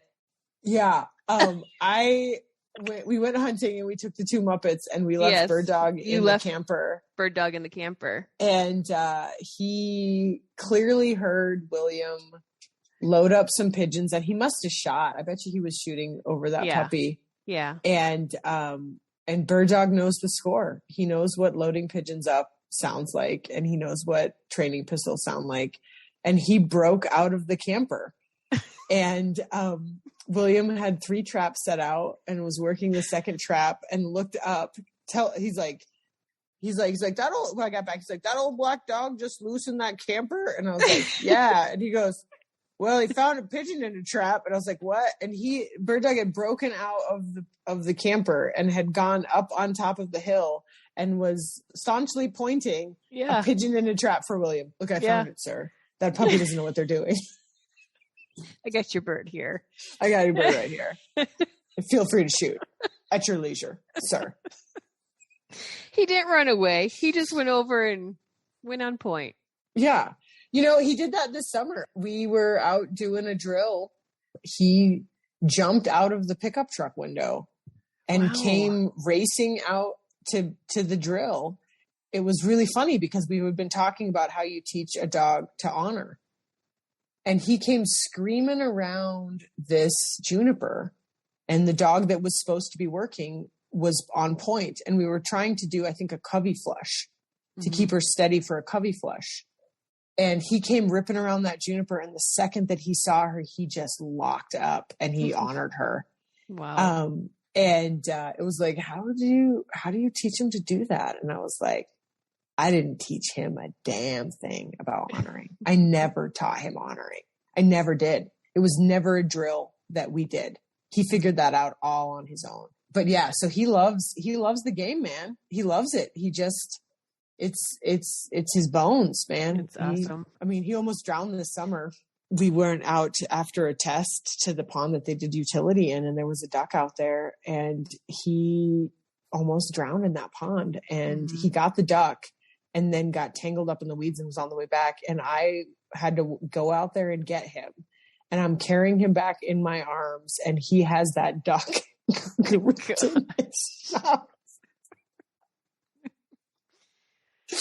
was like, oh my God. And his tombstone will read, still a 4 in the duck search.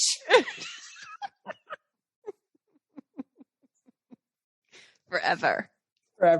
Mm-hmm. We headed to Idaho. Yep. Headed into Idaho. Didn't really know where we were going. I had guided out there, so I had kind of little bit of familiar. River guided. River guided out there. And we drove down deep into a canyon, found a really pretty fantastic campsite. Oh man. That was a nice campsite. It was the best. Yeah. Yeah. And then we did what you do when you trucker hunt, and we hiked until we vomited.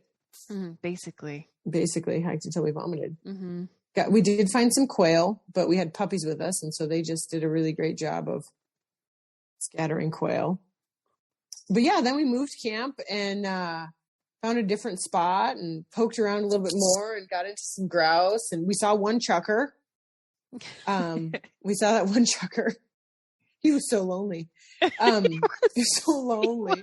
You're like, oh, because I'm like not. You're like you pretty much just solely chucker hunt, right? In Oregon, in quail. I mean, well, this is the first year I've gone grousing, and I have gone grousing. Okay. I do love me some jump shooting ducks, man. Okay. People always talk about, like, my dogs always have a great heel. And the reason that my dogs have a great heel, I teach the puppies to heel before they know how to sit, because if you want to jump shoot ducks, you better have a dog that heals under all conditions. And that's like, so you gotta, so I love jump shooting ducks. But I do think, like, now that I've hunted a few different species, I will tell you that pheasant hunting is definitely the sport of kings. That is a gorgeous bird. I cried every single one that I shot. I've never seen anything as glorious and gorgeous as a pheasant. I've never really wanted to get a bird stuffed or mounted, and I'm getting that bird dog got stuffed. Good for and mounted. you.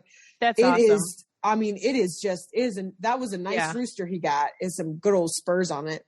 Nice. But holy cow, that bird is fantastic. And oh my gosh, what a hoot grousing is. Grousing is, oh man, I love grousing. It's a good time. You cannot beat a bang up quail hunt. I really wanted to get you in on a bang up quail hunt, because you can burn through 2 boxes of shells in a heartbeat on a quail hunt, and you will just like, I've never been quail hunting. So, but if I could only hunt one bird, it would be chucker. Mm-hmm. It would be chucker. You're in a very elite group of people that may say that. Yeah. It's tough. It is so, you're talking about a person who learned to ski when she was 24, became a ski patroller when she was 26, went through PA school. I learned to play hockey when I was 38, like never having skated before. Like I've done a lot of hard things. Yeah. But I will tell you right now, there is nothing as hard or as humbling as chukar hunting. And it just like, we got outfoxed this weekend. I got a chukar this weekend, but those birds, they had our number. We had some great dog work. The dogs worked really phenomenally. You have to have a really top-notch dog to chukar hunt, because they have to be able to like watch the birds move. They have to almost on some levels become a bit of a border collie. Like a really good chukar dog will see where the birds are and that they're running, and it will move to them. Like I have seen bird dog go on point on a side hill and then back his ass up out of his point, take off running on a big cast around to come up over the top of a hill and come down on top of birds that were running uphill. Wow. Because if he would have stayed here, they would have run up to the top and they fly off the other side. Right. And so he's not the only chukar dog I've ever seen do that. Yeah. Like to really, you have to have really phenomenal dog work, because chukar, they're so damn wily and they're so hard to shoot. And this year's been especially hard because we're in this huge drought and the cover is sparse. I mean, they can see you. They can see you coming. They can see the dog silhouetted on the skyline. And they were getting up so wild. They were getting up so wild, so far out in front. I mean, little old Gravy, he kind of came into his own. He had some really nice points on birds that were, by the time I got there, were 40 to 60 yards in front of him. And, they were running and he didn't chase them, nice. Which was a huge thing. I was like, oh, good extra boy. Biscuits for you, buddy. Right. But chukar hunting is hard. And I think it's this thing of like, we live in a culture that's very good at compartmentalizing. It's really good at putting us in these boxes and putting our lives in these boxes. This is my work box, and this is my family box, and this is my, my exercise box, and this is my spirituality box. And these are all of the different things that I do. And I keep everything very neat and tidy. And that's shit. Like, it's all like, if you know what a person is like at work, you kind of know what they're like outside of work, and you can kind of see these different things. And so I think we should cultivate that. And I love chukar hunting because it's hard, because I want to quit, because every single time I look at a hill and I think, I'm never going to get to the top of that thing. Like, this sucks. My legs hurt. Like, I can't do this. And then I get to the top of it and I'm like, oh, I made it. Mm-hmm. And then Monday morning rolls around and I have a really, really challenging patient. And I'm just like, oh my gosh, how are we going to get through this? And then I'm like, hey, guess what? Remember, you can do hard things. You can do really hard things. You did really hard things yesterday. Remember the hard things you did yesterday and you didn't think you could do them? Guess what? You did them. So buck up, Buttercup. Like, let's go. You can do hard things. And I think that, like to me, that's really just like to push yourself and find yourself that edge of where you think that you've got nothing left. Like, is this the end of me? Is this the last that I have? Do I have any more to give? And sometimes you're like, yeah, this is it. And then you take one more step and you're like, well, I guess it wasn't. And one more step, It's tough. It definitely is. It is. Talk about a little bit about some of the things like that we went through going to an area that we had never hunted. We weren't sure. I think a lot of times, whether it's people are new to it, trying to figure out how to learn to hunt or where to hunt, what to look for. I mean, we went through all those things. And while it felt like several times we may have been defeated, I don't think I've ever learned so much. Yeah. As I did like each day, just finding out something new and different from the experiences that we had. Yeah. Like when we're like, oh, we go this long way and this whole area had all burnt up. Yeah. Months prior, and we're like, oh, there's no birds here. It's all burnt up. Yeah. And then we're sitting there on the tailgate having a beer. Bit of a theme there, but that's, I think so So there was this thing, and just, I'm going to tell a story, and I'm just going to start this up. I do not endorse smoking. I don't endorse smoking. I work in pulmonology. Smoking is bad. But when I used to river guide, there was a guy who was our trip leader, and he used to roll cigarettes, and invariably things would go wrong. And the thing about when things go wrong on a river trip is that you're far away from everything, right? Like you're on day 2 of a 5-day river trip.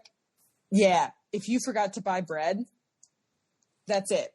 And he would, when something like that came up, he would stop, go down to the river, roll himself a smoke, and come back like 5-10 minutes later. And it never really cost us anything. And I remember I was like 21, 22 years old. And I was like, oh my God, we got to figure this out. Like, what's going to happen? It's an emergency. And he would just walk down there and come back and something would have revealed itself. And so I do think whether it's the metaphorical cigarette that you roll, or whether it's a beer on the tailgate, or whether it's just sometimes I just sit down and I find myself a rock and I just eat a piece of jerky, right? Like, but something, when you get to that place where you're like, you gotta just sit down, put your mind on something else and allow you to reopen, because we get tunneled in, right? Like we had this vision of what we wanted to accomplish. We were going to go chukar hunting. We had stopped at we had looked at all the maps. We looked at the Onyx maps. We looked at my paper maps. We went to the BLM. We talked to the BLM. We looked online. We did all these sorts of different things. And we drove down this ass road into this canyon. And we get down there. And we're looking across this massive river at the most beautiful chukar country that you've ever seen. Oh my gosh. And behind us is black dirt. It's just black dirt. Yeah. And, and then the whole way down, we were like, oh, there's got to be some grouse in here or something like that. And so it was like, let's go back up and grouse. And so we'd driven up, and then we'd had a really frustrating little grouse hunt. Like, because of the fire, the lumber had come, like burned logs had come down into this creek. It had choked it out. You couldn't walk through it. It was just miserable. And we were at this spot where you're just kind of like, I don't know what it's like to be a man. I've never been a man. I don't get to live the male experience, but I've lived the female experience. And there are times where I'm like, where I go out on my own to do my own thing in the thing that I'm not super familiar with, and I get skunked, or I don't meet with success. And there's this little niggling, just voice in the back of my head that's basically like, well, if you'd gone with the fellas, or this is why you're supposed to, this is why you're not supposed to do things on your own. And it gets you. It kind of gets you right, right there. And so to sit down on the tailgate of a truck, and like, when I get that way, I'm just like, I'm just going to sit down. I'm just going to sit down. I'm going to crack this beer. I'm going to eat this jerky. I'm going to write, in my little journal. I'm going to do something that's different from what I'm doing. And I'm just going to let the world reopen itself to me, because something will appear. Something always appears. And the thing of it is, and we talked about it a little bit, is like, you look at the Instagram and you follow people who hunt, and holy cow, they have bang up weekends all the time. Yeah. But I bet, they don't. They only send pictures of when they have bang up weekends. And there's not that sort of like, I went to a new place, I didn't know where I was going, and I got skunked. But then we're sitting there on the tailgate, and here comes this side-by-side buggy with these really cool people in there. And they just stop and start talking to us. And we learned so much about where we were, and we went back down and we started poking around a little bit more and doing some more exploration. We saw our one chukar. I found a ton of chukar poop, which I wouldn't have thought that we would have found down there. Mm-hmm. We got some other beta. We decided the next day to come at it from a different direction. We ended up shortchanged on time, where it was just kind of like, yeah, that's a bigger drive than we need to do to get down to those spots.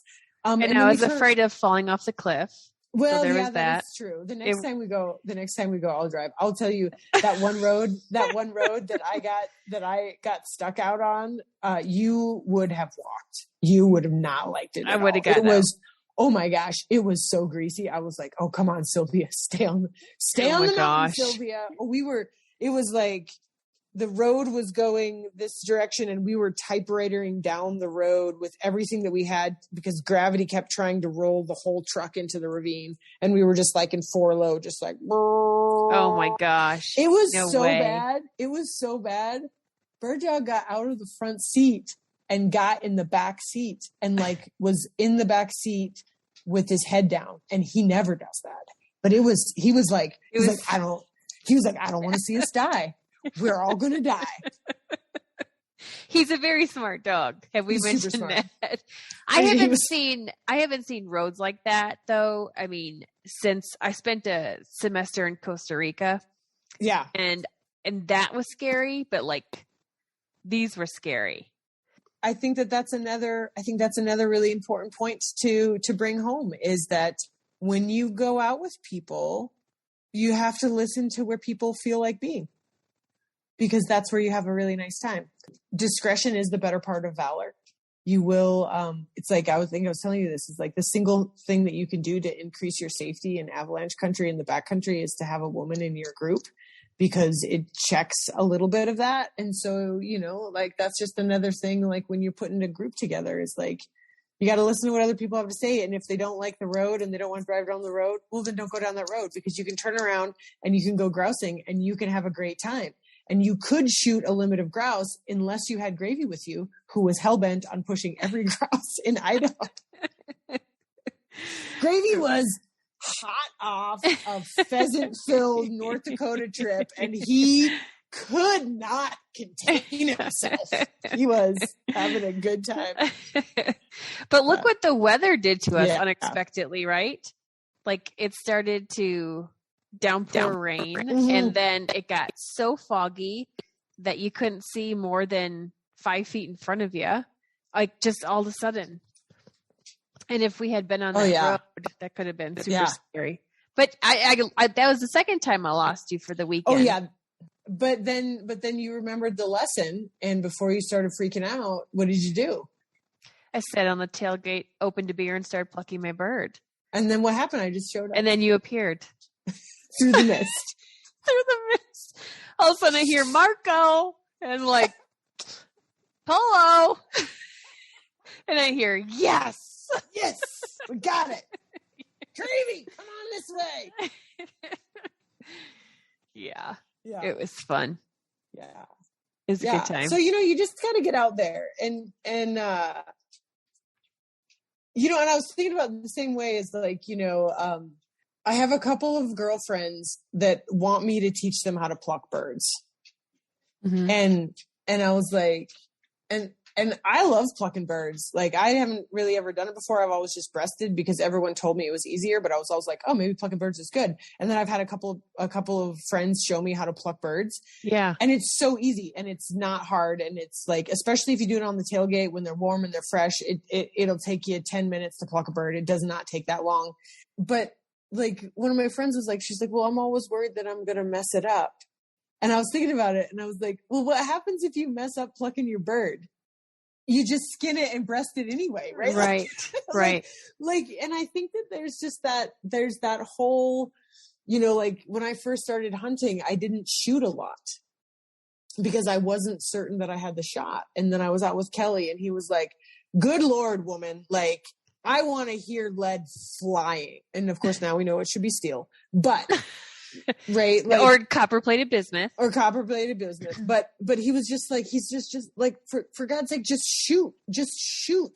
Mm-hmm.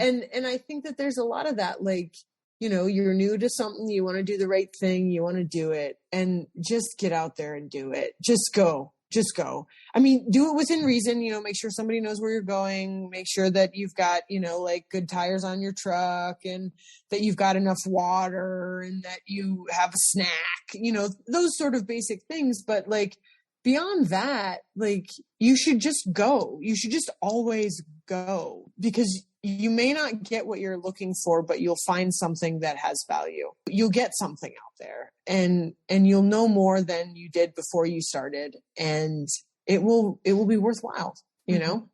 Mm-hmm. Yeah. Is that going to be your best advice for a novice hunter? My best advice for a novice hunter is to find a mentor. That would be, for my straight up best advice for a novice hunter, would be to invest in yourself, find a mentor, go to a class, like invest in yourself and invest in your enrichment, and then just go, and, you know, and go on little trips and go on short trips and poke around in your own backyard. But like, you know, I've lived in my vehicle on several occasions, sometimes because I didn't have another option and sometimes by choice. And this is a big, big, beautiful country out there with a million things to look at, and any opportunity that you've got to get out there, get gone and go look at something, you should do it for certain. Mm-hmm. It's always worthwhile. I'm on the list of things to ask you now. Your bucket list hunt. What's your bucket list hunt? I want a limited chucker. I have never shot a limited chucker, and I'll tell you right now, I want a limited chucker. Okay. And I can't decide which I want more, a limited chucker or a double. I feel a double coming. Okay. Like I just have, my shooting has improved, and I've had a couple of occasions where I've missed my first shot, but I have, instead of shooting twice at the same bird that I missed the first time, I have had the wherewithal to like take a shot at a bird, miss because either I couldn't catch up to it or it was too far away, and change and shoot a second bird and get that second bird. And I feel like that's a gateway to a double. I feel like that's a gateway to a double. And I would really like to shoot a double. But I really want a limited chucker. I want a limited chucker. I really wanted a limited chucker over my old dog. And that's just not going to happen. Mm-hmm. But I think he's still got some legs in him, and I think we're going to get into some good Eastern Oregon quail hunts. And so maybe a limited quail over him would be pretty fun, because it helps to have a steady hand on a quail hunt. And he is definitely a steady hand. But yeah, so that's what I would say there. Awesome. What about your favorite piece of gear? My favorite piece of gear. Yeah. And I can't count a pocket full of Twix and Milky Ways, because that's definitely no. I don't eat candy bars any other time of the year, but my dad always allowed hunting. Yeah. Like we never had candy in the house, but you could have candy in the house during hunting season, and he was a Snickers man. And I always got Milky Ways because I don't like peanuts in my candy bars. And I will say that's one thing I carry in my vest. It's a little sentimental, but I've got a Snickers bar in my vest on the off chance I ever run into that guy. And I could just be like, here you go, Dad. I got your Snickers bar for you. I love that. Because I think he's out there in the woods somewhere. He just has to be. Favorite piece of gear. I mean, besides the bird dog, I do love the bird dog, but he's not gear.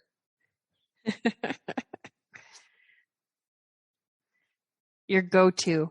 My go-to piece of gear. I mean, I love my shotgun. And I've loved my shotgun a lot more since I got it fitted to me. Perfect. Sophia La shotgun is probably, I do love Sophia. How long ago did you get it fitted? So I had an inch taken off last year during hunting season after the fact that it was an inch too long for me almost cost me my thumb. And that helped a lot, but I had it properly fitted this summer when I took lessons, and it was pretty phenomenal, because I would say that there was a 50% improvement in my shooting before he ever gave me any instruction in shooting once Eric fit my shotgun. It made that big of a difference. I cannot believe the difference having a shotgun fit you makes. And so I would say that invest in yourself, find a certified instructor, get your shotgun fit to you, take a lesson, because you spend a lot of money and a lot of time getting your dogs ready. You need to be there. And I regret, I don't have a lot of regrets in my life. I have very, very few regrets in my life. I will always regret that I did not invest in my shooting for my dog, for my once in a lifetime dog before this season. That will always be hard for me to realize how easy it was to so significantly improve my shooting. And I didn't do it. And that's big. That's big. I think a lot of people could probably say that. Yeah. Yeah. But not realize it, right? Mm-hmm. Not do anything about it. That's, yeah. If you were to add another breed, we already know that you're a wire hair snob. I want a field cocker. I want a field cocker. I want one of those little dogs. I want the little dog with the I want that little dog. I want that little dog. Hey, Gravy's like, so do I. No, when I'm too old to run Checker Hills, and I am too old to wrestle wire hairs, I will have a fleet of field cockers like the Queen of freaking England has corgis.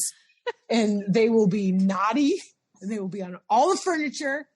And if people come over, I'll just be like, don't you bother my little dogs. And that's my next bird dog. I'm going to get a fleet of field cockers when I'm an old lady.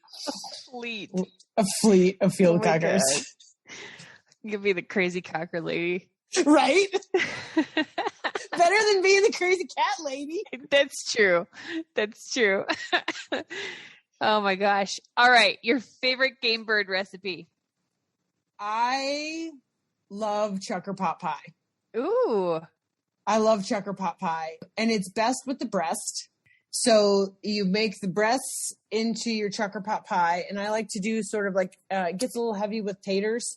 So I use like white beans and like some chard, a little pancetta to make. I don't even know what pancetta is. It's fancy ass bacon. It's bacon.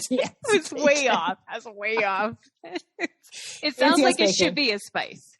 Yeah, no, pancetta is some fancy ass bacon. Okay. And then the legs, I like to batter and fry and dip in some sort of dipping sauce. They're really good that way. So I like that.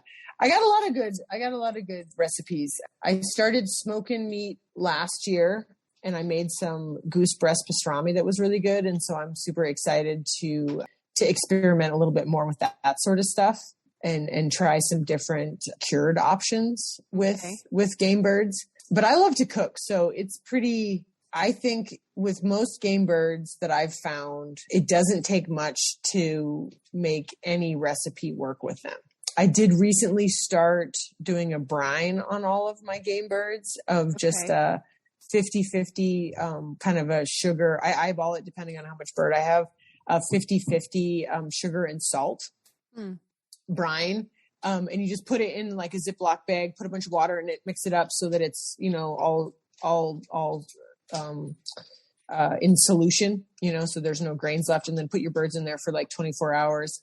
And it's kind of interesting. So what you really want to do is like the dryness and the toughness comes from the moisture leaving the meat as the, like you want to break down the collagen and the fibers in the meat, but you don't want to lose that moisture. And that's kind of something that happens a lot.